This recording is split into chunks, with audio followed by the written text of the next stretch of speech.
Hello students, अपनी important derivations की series को आगे बढ़ाते हुए आज हम बात करने वाले हैं इलेक्ट्रिक डाइपोल की इम्पोर्टेंट डेरिवेशन निरक्षीय स्थिति मतलब इक्वाटोरियल लाइन पे इलेक्ट्रिक फील्ड निकालने वाली डेरिवेशन के बारे में।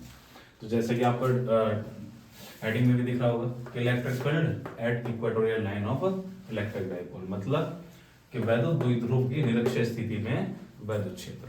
मतलब कल हमने वैद्युत द्विध्रुव के बारे में बात करी थी और इसकी अक्षीय स्थिति का फॉर्मूला भी हमने फाइंड किया था, जो कि फॉर्मूला आपके सामने क्या आया था, E इज इक्वल 1/4πε0 2p/r³, जहां पर p हम क्या कहते थे, इलेक्ट्रिक डाइपोल मोमेंट मतलब वैद्युत द्विध्रुव आघूर्ण के नाम से जानते थे।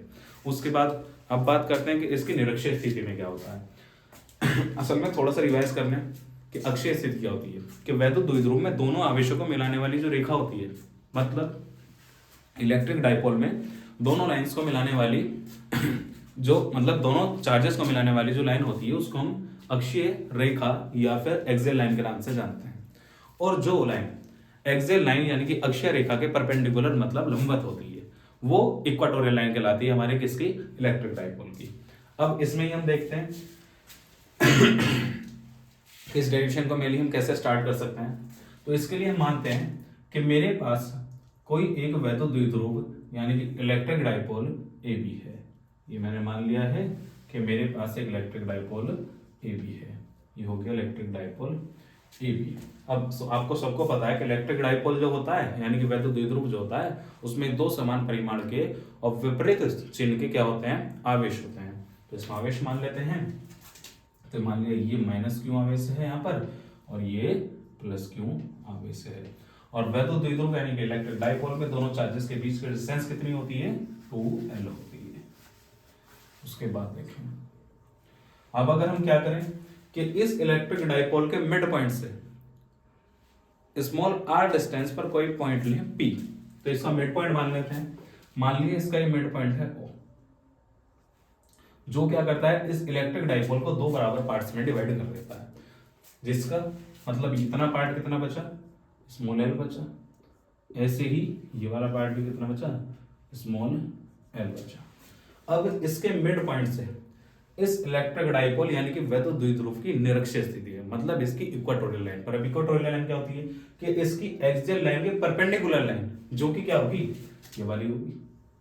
इसकी एक्सियल लाइन के परपेंडिकुलर लाइन कौन सी होगी, जो इसकी एक्सियल लाइन पर ये 90 डिग्री का एंगल बनाए, यानी कि ये वाली रेखा इसकी कैसी है, परपेंडिकुलर। एक मिनट, ये वाली लाइन जो इधर भी और इधर भी 90 डिग्री का एंगल बनाए। मतलब हम क्या करें कि अगर इस इलेक्ट्रिक डाइपोल के मिड पॉइंट यानी कि मध्य बिंदु O से स्मॉल r डिस्टेंस पर, यानी कि ये वाली डिस्टेंस कितनी है, स्मॉल r डिस्टेंस पर इक्वाटोरियल लाइन पर एक पॉइंट P मान लें। तो मैंने मान लिया कि इसकी इक्वाटोरियल लाइन ये है और इस पर ये पॉइंट कौन सा मान लिया है, P मान लिया है। तो मुझे इस P पॉइंट पर ही क्या फाइंड करना है, इलेक्ट्रिक फील्ड फाइंड करना है, मतलब वैद्युत क्षेत्र फाइंड करना है, मतलब E की वैल्यू निकालनी है। उसके बाद इस डेरिवेशन को आगे बढ़ाते हैं। अब अगर मुझे क्या करना हो, जैसा कि पिछले डेरिवेशन में हमने देखा था कि पहले हमने प्लस चार्ज की वजह से क्या निकाला, इलेक्ट्रिक फील्ड निकाला है। उसके बाद माइनस चार्ज की वजह से इलेक्ट्रिक फील्ड निकाला, वो भी किसकी हेल्प करके, कि electric field due to a point charge की हेल्प से, मतलब E इज इक्वल 1/4πε0 q/r² वाले फॉर्मूले की हेल्प से निकाला था। लेकिन उसके लिए हमें मेनली हमें नीड क्या होता है कि मुझे एक चार्ज चाहिए होता है और उससे कुछ डिस्टेंस पर एक पॉइंट चाहिए होता है। मतलब बात ये बनी कि भैया पॉइंट और चार्ज दोनों के बीच के डिस्टेंस आपको नीडेड होनी चाहिए, तभी आप उसको सॉल्व कर सकते हो। लेकिन यहाँ पर चार्ज ये रहा और पॉइंट ये रहा। अब अगर मुझे इस चार्ज की वजह से इस पॉइंट पर क्या निकालनी हो, इलेक्ट्रिक फील्ड निकालनी हो, तो मेरे पास इनके बीच के डिस्टेंस है ही नहीं, बिकॉज ये तो इसकी इक्वाटोरियल डिस्टेंस है। तो पहले हमारा काम क्या बनता है कि इस वाले चार्ज की इस वाले पॉइंट से डिस्टेंस फाइंड करो और इस वाले चार्ज के इस वाले पॉइंट से डिस्टेंस फाइंड करो। तो मेनली हम इन दोनों पॉइंट्स को क्या कर लेते हैं, एक दूसरे के साथ मिला देते हैं। अब ये दोनों मिल चुके हैं।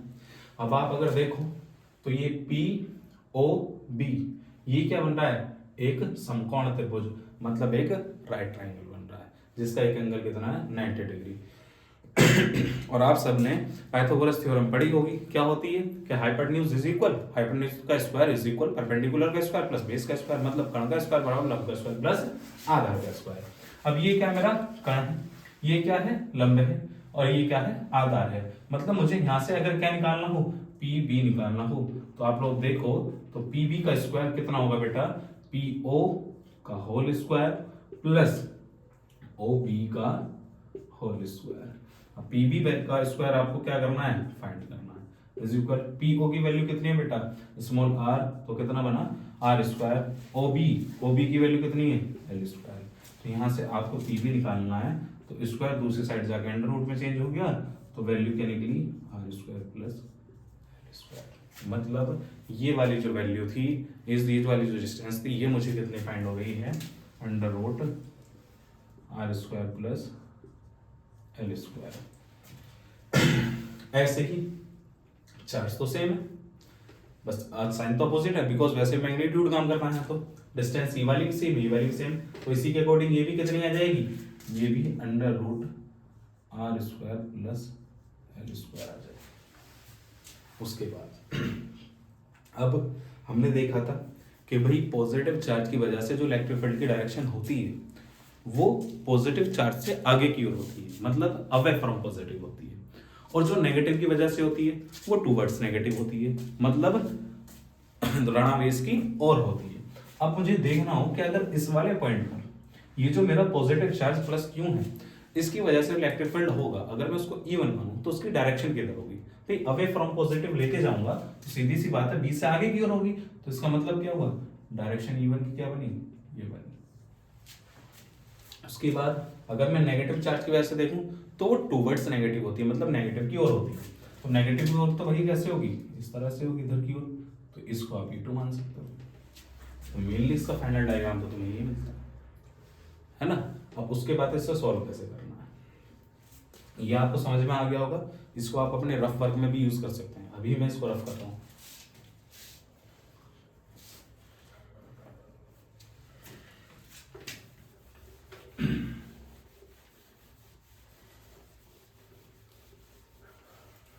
पहले बात कर लेते हैं कि इसको अगर आप एग्जाम में लिखेंगे तो इसकी थ्योरी कैसे लिखेंगे।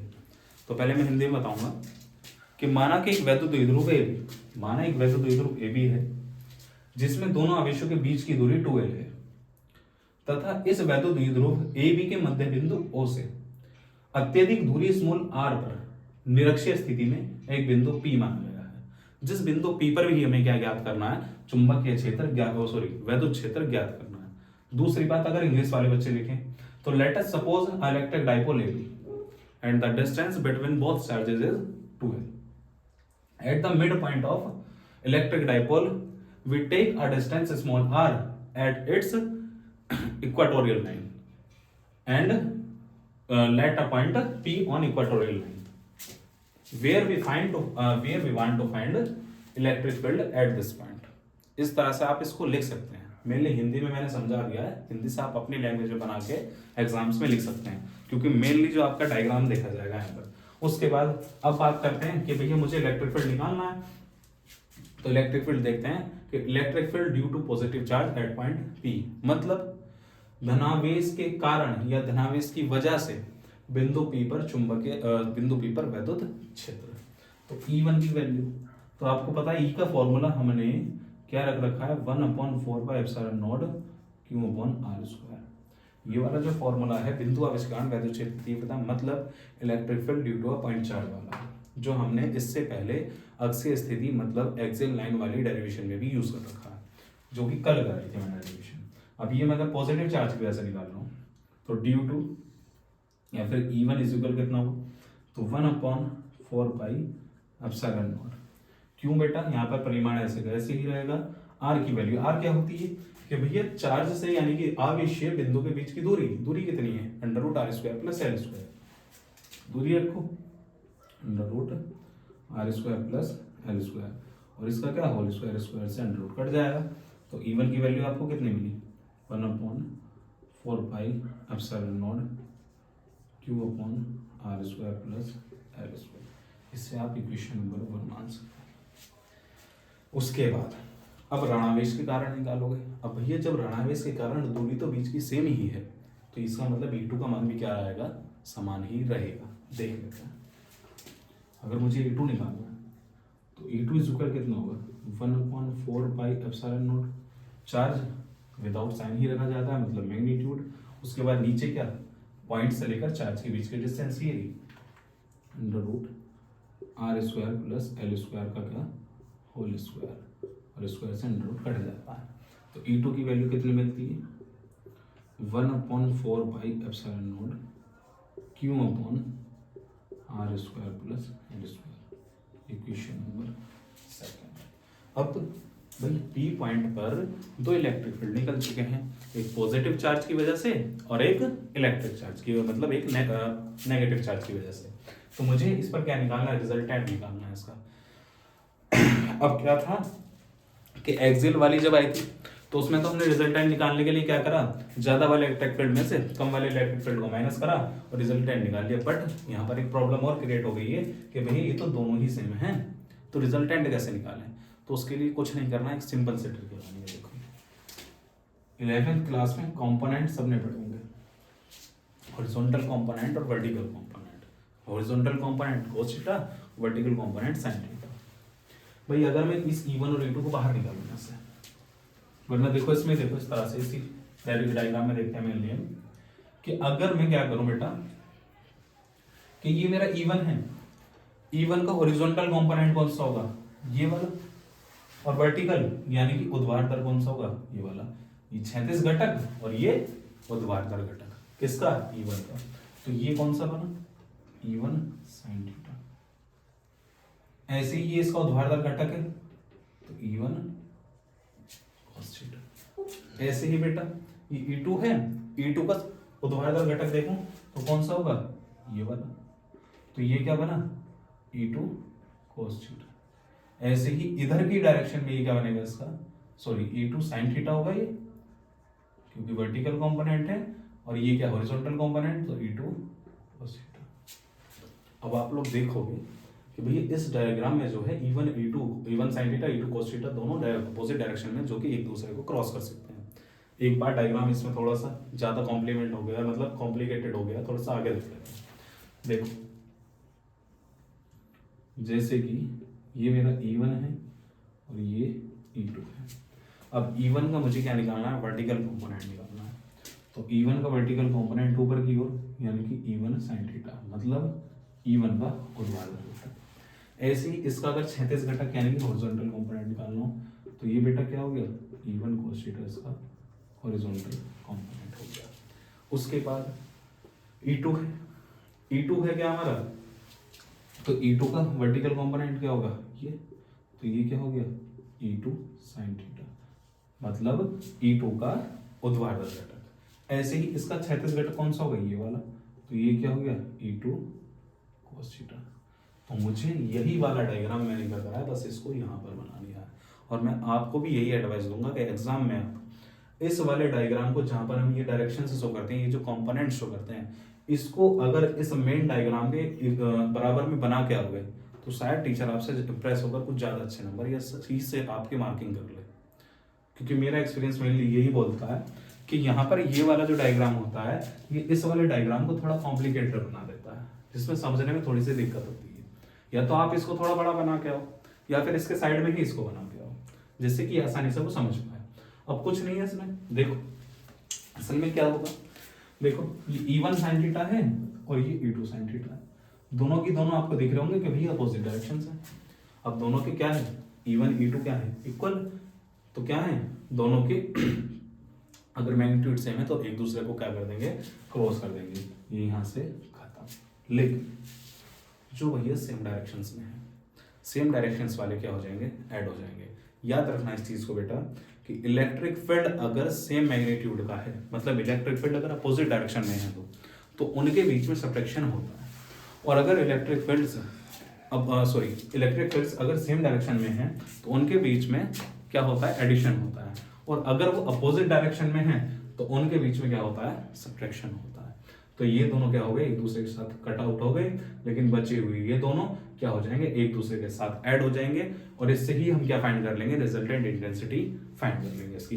देखते हैं, आप लोगों को स्क्रीनशॉट लेना हो तो ले सकते हो, बाकी आप बना लेना डायग्राम।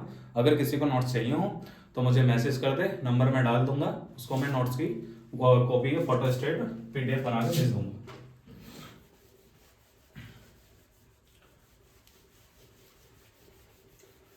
देखो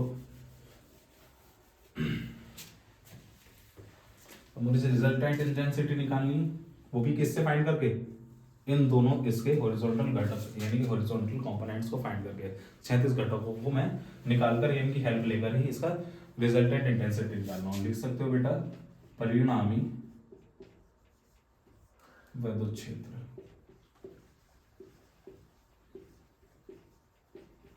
परिणामी विद्युत क्षेत्र तो कितना होगा, E is equal E1 cos theta और प्लस क्या बेटा E2 cos थीटा। यही चीज मैंने बोली है, यहाँ पर यही बात याद रखनी है कि वैद्युत क्षेत्र के ऊर्ध्वाधर घटक विपरीत दिशाओं में होने के कारण एक दूसरे को निरस्त कर देते हैं, परंतु इनके 36 घटक समान दिशाओं में होने के कारण एक दूसरे के साथ जुड़ जाते हैं।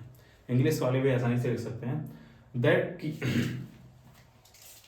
The vertical component of electric fields cancel each other but because they are in opposite directions but their horizontal components are in same direction so they add with each other।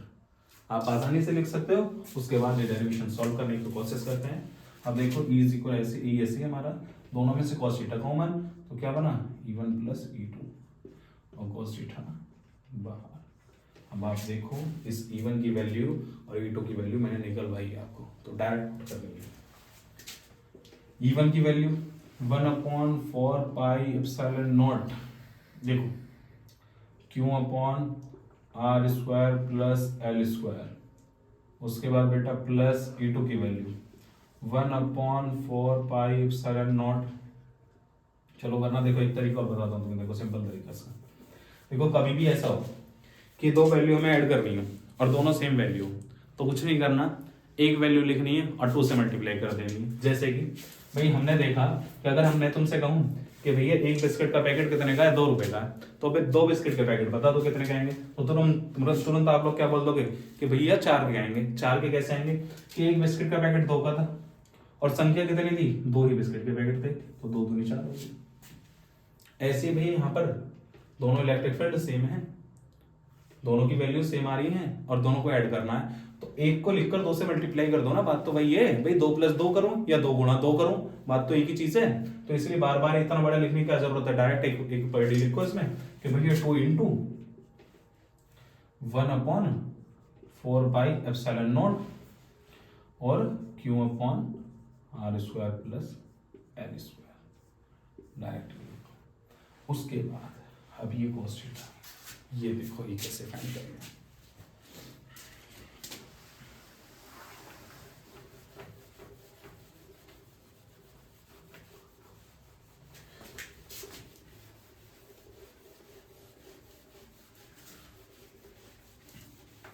देखो मेनली यहाँ पर जो तुम्हें confuse करेगा ना exam में, cos theta ही करेगा। अभी जो आपका मेन डायग्राम था वो क्या था कि ये -Q प्लस Q,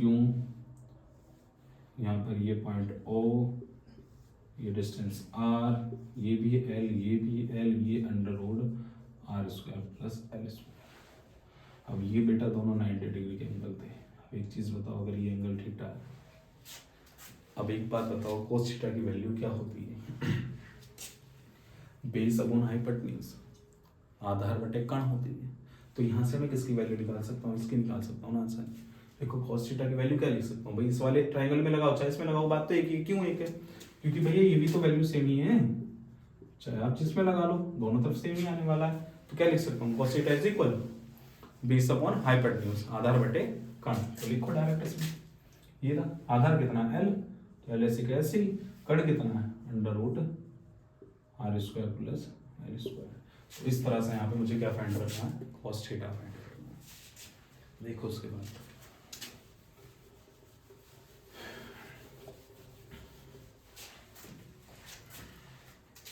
देखो ये 1/4 पाई एप्सिलॉन नॉट ऐसे कैसे रहने दो इनटू ये 2 की मल्टीप्लाई कर अंदर कर लो तो Q × 2L हो गया। अब नीचे देखो बेटा r² प्लस L स्क्वायर, यहाँ पर r² प्लस L स्क्वायर की पावर कितनी है 1 टोटल, और इसकी पावर कितनी है, बिकॉज अंडर रूट का मतलब क्या होता है पावर 1/2। भाई यहाँ पर क्या लिख रहा है R square plus L square की पावर कितनी 1, असल में कुछ नहीं लिख रही तो 1 तो लिख रही है ना, और इसकी क्या लिख रही है अंडर रूट, यानी कि R square plus L square की पावर कितनी 1/2। और मैथ में आप लोगों को पता होगा कि अगर 20 सेम हो तो पावर से ऐड हो जाती है, तो क्या होगा R square plus L square की पावर 1 प्लस 3/2 सॉरी 1 प्लस 1/2 हो जाएगी, और 1 प्लस 1/2 कितना होता है 3/2। तो डायरेक्टली हम इसको यहाँ पे सॉल्व कर सकते हैं। तो मैं यहाँ पर अगर इसको लिखूंगा तो कितना होगा R square plus L square की पावर 3/, बताओ क्लियर है बेटा। उसके बाद देखो अभी एक चीज देखो, ये फॉर्मूला, ये चीज देखते ही तुम्हें याद आ गया होगा क्या, वैद्युत द्विध्रुव आघूर्ण इलेक्ट्रिक डाइपोल मोमेंट कल ही लिखवाया था, P is equal Q into 2। तो देखो because P is equal Q into 2, इसलिए E की वैल्यू कितनी बन जाएगी 1/4πε0, और E Q इंटू 12 क्या बन गया P, और नीचे क्या हमारा R square plus L square की पावर 3/2। यहाँ तक क्लियर है। उसके बाद अब देखो बेटा, कल जैसा कि हमने माना था वहां पर कि जो आर था वो एल से बहुत बड़ा था और उसका स्क्वायर और ज्यादा बड़ा था, जिस वजह से हमने एल स्क्वायर को नेग्लेक्ट करके 0 बना लिया था और फिर आर की वैल्यू फाइंड कर ली थी, मतलब आर को यहाँ रहने दिया था, उसको सॉल्व कर लिया था। ऐसा ही कुछ यहाँ पर होगा, because R is greater than L, so R square will be more greater than L square. भाई आर बड़ा है एल से, इसलिए एल स्क्वायर और ज्यादा बड़ा होगा एल स्क्वायर से, इसलिए हमने क्या करा एल स्क्वायर बराबर 0 बना दिया। मतलब एल स्क्वायर को नगण्य मानने पर या फिर एल स्क्वायर को नेग्लेक्ट करने पर। उसके बाद एल स्क्वायर अगर यहाँ 0 हो जाए तो ई की वैल्यू क्या बनेगी 1/4πε0 क्यों अपॉन आर स्क्वायर, ऐसे कैसे भाई एल स्क्वायर तो 0 हो गया तो खत्म, तो आर स्क्वायर की पावर कितनी हो गई 3/2। अब आपको पता होगा पावर्स की आपस में क्या हो जाती है मल्टीप्लाई, तो इस 2 से ये 2 कट गया, तो ई की वैल्यू कितनी मिली बेटा 1/4πε0 Q upon sorry P upon, ये पी है बेटा पी अपॉन आर क्यूब। और यही फॉर्मूला होता है वैद्युत क्षेत्र की तीव्रता का वैद्युत द्विध्रुव की निरक्षीय स्थिति में। मतलब इलेक्ट्रिक क्या कहते हैं इलेक्ट्रिक फील्ड का यही फॉर्मूला होता है इलेक्ट्रिक डाइपोल की इक्वेटोरियल लाइन पर। उसके बाद और क्या यहाँ पर आप कर सकते हो कि 1/4πε0 की वैल्यू कितनी होती है 9 × 10⁹ और पी अपॉन आर क्यूब। और यूनिट इसकी भाई यूनिट मैंने कल भी बताई कि वैद्युत क्षेत्र की यूनिट कितनी होती है भाई, फॉर्मूला था E = F/Q, वैद्युत क्षेत्र की तीव्रता यानी कि इंटेंसिटी ऑफ इलेक्ट्रिक फील्ड था, वहां से न्यूटन अपॉन कूलम आया था या फिर वोल्ट पर मीटर आया था, जो चाहे आप वो लिख लो, न्यूटन पर कूलम और वोल्ट पर मीटर। ये डेरिवेशन यहीं पर खत्म होती है। मोस्ट इंपोर्टेंट डेरिवेशन है बेटा, थोड़ा सा ही डिफरेंस है एक्सियल और इक्वेटोरियल में। उसका फॉर्मूला क्या आता था E = 9 × 10⁹ 2p/r³, और इसका क्या आता है p/r³। बस इतना सा डिफरेंस है, बाकी पॉइंट्स का थोड़ा सा डिफरेंस है, देख लेना एक बार, सिंपल सी चीज़ है, कुछ नहीं है, लेकिन दोनों में से एक तो आ जाती है मिल, क्योंकि इंपॉर्टेंट डेरिवेशन है, करना जरूर और लिख के जरूर देना। उसके बाद इस लेसन की एक और डेरिवेशन बचती है जो इंपॉर्टेंट डेरिवेशन है, अभी मैं देखता हूँ, अभी कराता हूँ, इतने आप इसका स्क्रीनशॉट लो।